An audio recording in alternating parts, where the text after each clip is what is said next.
Shalom ప్రభునేసు క్రీస్తు నామంలో మీ అందరికీ శుభములను సమాధానము కలుగును గాక.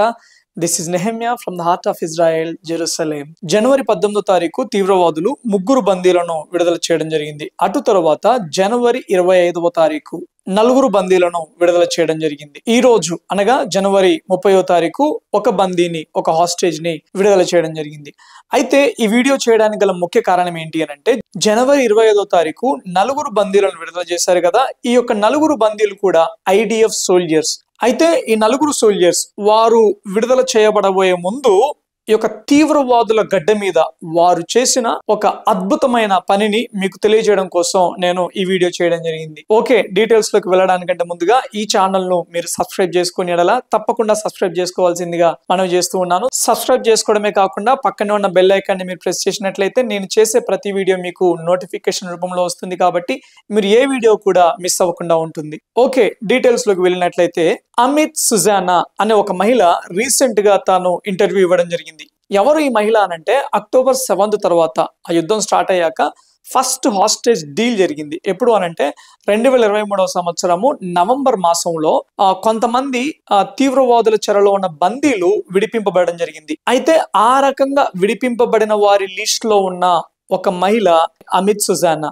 అప్పుడు విడుదలైన ఆమె గురించి మనం ఇప్పుడెందుకు మాట్లాడుకుంటూ ఉన్నాము అనంటే, తీవ్రవాదుల చెరలో ఆమె ఎంత భయంకరంగా అవస్థలు పడిందో మొట్టమొదటిసారిగా తాను నోరు విప్పడం జరిగింది. తను 41 years old అన్నట్లు. తనను అక్టోబర్ 7 రోజు కిడ్నాప్ చేసి తనను బందీగా ఈ యొక్క గాజాకు తీసుకొని వెళ్ళడం జరిగింది. తనను తీసుకొని వెళ్ళాకనంట చాలా చాలా భయంకరంగా, చాలా క్రూరంగా తనని హింసించారంట.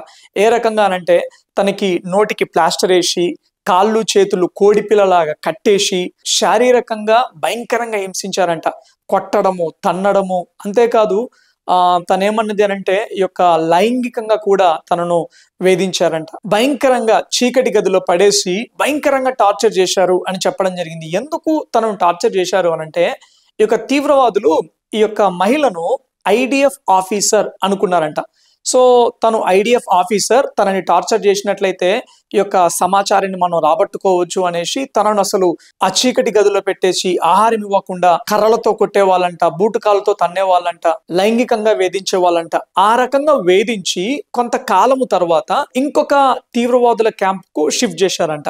ఆ తీవ్రవాదుల క్యాంపుకు షిఫ్ట్ చేశాక అక్కడ తను ఒక యవనస్తురాలని కలుసుకుంది. తను కూడా ఈ యొక్క ఐడిఎఫ్ సోల్జర్ అనగా ఈ యొక్క ఇజ్రాయేలీ డిఫెన్స్ ఫోర్సెస్ లో పనిచేసే ఒక సైనికురాలు. తన పేరే లిరీ. జనవరి 25వ తారీఖు 4 ఐడిఎఫ్ సోల్జర్స్ విడుదల చేయబడ్డారని చెప్పాను కదా.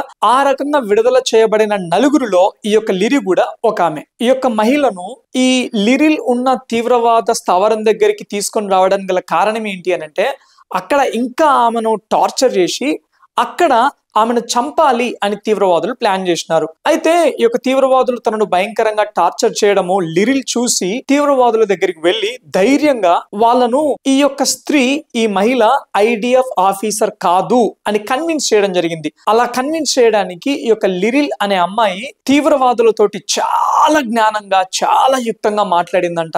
అలా మాట్లాడి ఎంతో జ్ఞానంగా వారిని ఈ యొక్క మహిళ ఐడిఎఫ్ ఆఫీసర్ కాదు అని కన్విన్స్ చేయడం జరిగింది. ఆ రకంగా ఆ తీవ్రవాదులు ఈ యొక్క 41 ఏండ్ల ఈ యొక్క యూదురాలిని, ఆ మహిళను చంపకుండా వదిలిపెట్టారంట. అయితే మొట్టమొదటిసారిగా ఈ యొక్క మహిళ ఈ యొక్క ఇజ్రాయేలీ మీడియాలో తన అనుభవాన్ని పంచుకుంటూ మరి రీసెంట్ గా విడుదలైన ఈ యొక్క లిరిల్ కి థ్యాంక్స్ చెప్పడం జరిగింది. అయితే ఇక ట్విస్ట్ ఏంటి అని అంటే, ఈ యొక్క యూదురాలిని ఎవరినైతే అతి కిరాతకంగా, భయంకరంగా వారాలు తనను శారీరకంగా, లైంగికంగా టార్చర్ చేశారో, తనను టార్చర్ చేసిన ఒక వ్యక్తి యొక్క కుమార్తె కంట ఐ క్యాన్సర్ వస్తే ఇక్కడే ఇజ్రాయేలీ హాస్పిటల్లో, హడస్సా అనే హాస్పిటల్లో తనకు ట్రీట్మెంట్ ఇచ్చారంట. ఓకే, జనవరి 25వ తారీఖు 4 ఐడిఎఫ్ సోల్జర్స్ విడుదల చేయబడ్డారు.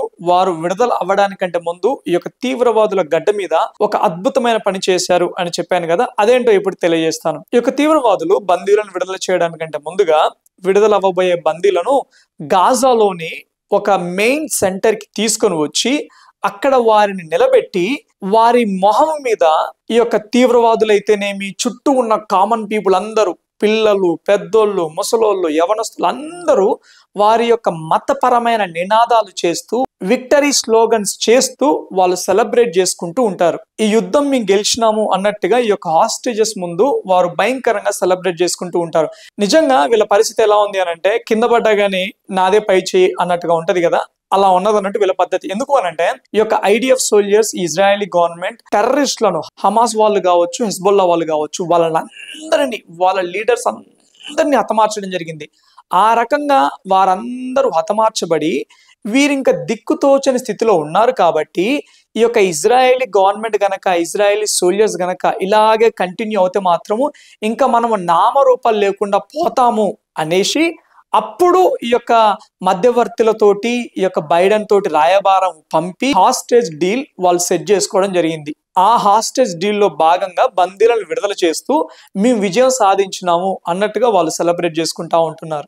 అయితే ఈ నలుగురిని విడుదల చేయడానికంటే ముందుగా ఈ యొక్క గాజాలో మెయిన్ సెంటర్ లో ఒక స్టేజ్ సెట్ చేయడం జరిగింది.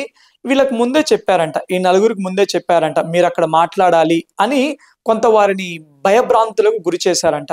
అయితే వీళ్ళు ఏమనుకున్నారు అని అంటే, సరే మనల్ని మాట్లాడమంటా ఉంటున్నారు కదా, మాట్లాడడం కాదు, వాళ్ళ సెలబ్రేషన్స్ అంతా స్పాయిల్ అయ్యే విధంగా మనం ఒకటి చేయబోతూ ఉన్నాము అని ఈ లిరిల్ అనే వ్యక్తి, ఈ యవనస్తురాలు తన తోటి యవనస్తురాలతోటి, తన తోటి ఫ్రెండ్స్ తోటి చెప్పి వారిని ఎంకరేజ్ చేసి వీరిని ఎప్పుడైతే స్టేజ్ మీదకి తీసుకొని వచ్చారో, ఈ నలుగురు ఏం చేసినారు అని అంటే, అక్కడున్న పబ్లిక్ అయితేనేమి, అక్కడున్న తీవ్రవాదులకు అయితేనేమి వీళ్ళు విక్టరీ సింబల్ చూపించడం జరిగింది. మేము విన్ అయినాంరా అనేసి ఆ తీవ్రవాదుల ముందు, ఆ గాజాలోని పాలస్తీనా ప్రజల ముందు వారందరికీ ఈ యొక్క విక్టరీ సింబల్ చూపిస్తూ వారికి నవ్వుతూ ఈ యొక్క అభివాదం చేయడం జరిగింది. ఎప్పుడైతే వీళ్ళు ఇలా చేయడం స్టార్ట్ చేసినారో వెంటనే టెర్రరిస్టులు ఆ నలుగురిని అక్కడి నుండి స్టేజ్ మీద నుండి కిందికి తీసుకుని వెళ్ళడం జరిగింది. ఈ వీడియోస్ ఇంటర్నెట్ లో ఉన్నాయి, యూట్యూబ్ లో ఉన్నాయి, కావాలంటే మీరు యూట్యూబ్ లో చూడొచ్చు. నేను ఎందుకు మన ఛానల్లో పోస్ట్ చేయట్లేను అని అంటే, ఈ యొక్క తీవ్రవాదుల వీడియోస్ ఇవన్నీ చూపిస్తే ఛానల్ కి కొంత ప్రాబ్లం అవుతా ఉంటుంది కాబట్టి నేను అందుకే ఆ వీడియోస్ చూపించట్లేను. నిజంగా ఈ యొక్క యూదుల మహిళలు కూడా చాలా స్ట్రాంగ్ పీపుల్, చాలా ధైర్యంగా ఉంటారు, చాలా మొండిగా ఉంటారు. నిజంగా ఇక్కడున్న ఒక పెద్ద ఆవిడతోటి దగ్గర ఒక 80 ఏళ్ళు అలా ఉంటాయి, ఆమెతో మామూలుగా యుద్ధం గురించి మాట్లాడుతూ ఉంటుంటే ఇలా చనిపోతున్నారు అది ఇది అని అంటే, ఆమె ఏమన్నది తెలుసా, మా దేవుడు మాకిచ్చిన ఈ భూభాగాన్ని కాపాడుకోవడం కోసం ఎంతమంది అయినా ప్రాణాలు త్యాగం చేయడానికి సిద్ధమే, అవసరమైతే ఇంకా కొడుకులను కని మేము ఈ దేశానికి ఇస్తాము అని ఆమె ధైర్యంగా చెప్పడం జరిగింది. నిజంగా ఇక్కడ చాలా మంది పబ్లిక్, ఉమెన్ కూడా అంతే స్ట్రాంగ్ ఉంటారు. సో ఇంకా మిగతా హాస్టేజెస్ కూడా అందరూ విడిపింపబడేలా ఉన్నా దయచేసి ప్రార్థన చేయవలసిందిగా మనవి చేస్తా ఉంటున్నాను. నేను ఇంత ముందుకు చెప్పినట్లుగా ఆ చిన్న పిల్లలు కూడా త్వరగా విడిపింపబడేలా ఉన్నా దయచేసి ప్రార్థన చేయండి. విడిపింపబడే వారిలో కొంతమంది చనిపోయిన వారు కూడా ఉన్నారు, కొంతమంది మృతదేహాలు ఈ యొక్క తీవ్రవాదుల ఆధీనంలో ఉన్నాయి. కాబట్టి ఆ మృతదేహాలు కూడా విడిపింపబడేలా ఉన్నా దయచేసి ప్రార్థన చేయండి. మరణించిన వారి కుటుంబాల ఆదరణ కొరకు తప్పకుండా ప్రార్థన చేయండి. అంతేకాదు ఈ యొక్క ట్రంప్ గారు ఈ గాజా పట్ల ఒక ప్రణాళికను రచిస్తూ ఉన్నాడు. నిజంగా ఈయన ఏదో చాలా పెద్ద కార్యమే చేసేలాగా ఉన్నాడు. సో ఆ ట్రంప్ గారి యొక్క ప్రణాళిక ఏంటి అది నేను నెక్స్ట్ వీడియోలో క్లియర్ గా ఎక్స్ప్లెయిన్ చేస్తాను. దాని ద్వారా ఎవరికి లాభం, ఎవరికి నష్టం, వాటన్నిటిని నేను మీకు ఎక్స్ప్లెయిన్ చేస్తాను. అండ్ మరొక మారు ఈ ఛానల్ ని సబ్స్క్రైబ్ చేసుకున్నట్లయితే సబ్స్క్రైబ్ చేసుకోవాల్సిందిగా మనవి చేస్తూ ఉన్నాను. Thank you all. God bless you.